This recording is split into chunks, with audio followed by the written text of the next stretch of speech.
આજે સ્થાનિક સ્વરાજ્યની ચૂંટણીનું મતદાન થઈ રહ્યું છે। વહેલી સવારથી જ મતદાનની શરૂઆત થઈ ગઈ છે। તેવામાં માંજલપુર વિસ્તારમાં આવેલી કુબેરેશ્વર પ્રાથમિક શાળા ખાતે વડોદરા શહેર ભારતીય જનતા પાર્ટીના અધ્યક્ષ ડોક્ટર જયપ્રકાશ સોની પરિવાર સાથે પહોંચ્યા હતા।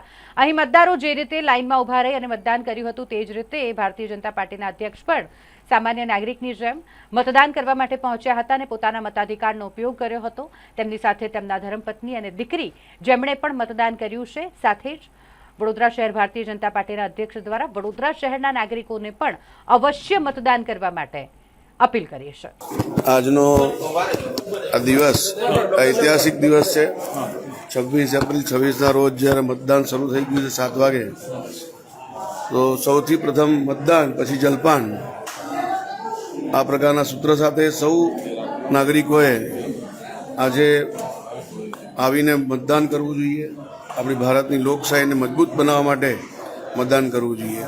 મેં પણ મારા પરિવાર સાથે અહીંયા આવીને કુબેરેશ્વર પ્રાથમિક શાળામાં જ્યાંનું મતદાન મથક છે ત્યાં આવીને મારું મતદાન કર્યું છે। મારા પરિવારના સૌ સભ્યોએ આજે મતદાન કર્યું છે।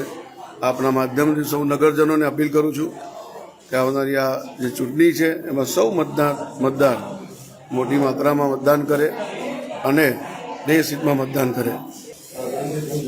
ભારતની જે લોકશાહી મજબૂત હોય અને વિશ્વની સૌથી મોટી લોકશાહી હોય, જે કોઈ બનાવનાર હોય તે ભારતનો નાગરિક છે।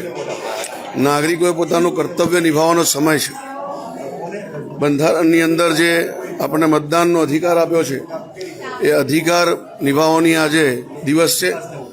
આપ સૌના માધ્યમથી હું નગરજનોને જણાવવા માગું છું કે આપ દેશ હિતમાં આગળ આવીને મતદાન કરો।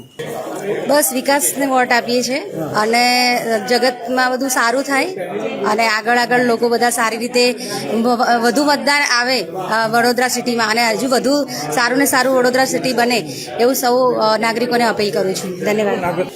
બસ આજે મતદાન કર્યું છે અને જે લોકો અમે સપોર્ટ કરીએ છીએ વધુમાં વધુ અમે સપોર્ટ કરીશું એ લોકોને અને એ લોકો વધુ આગળ વિકાસ કરે, બસ એની ઈચ્છા છે। યુવા છો, શું લોકોને મેસેજ?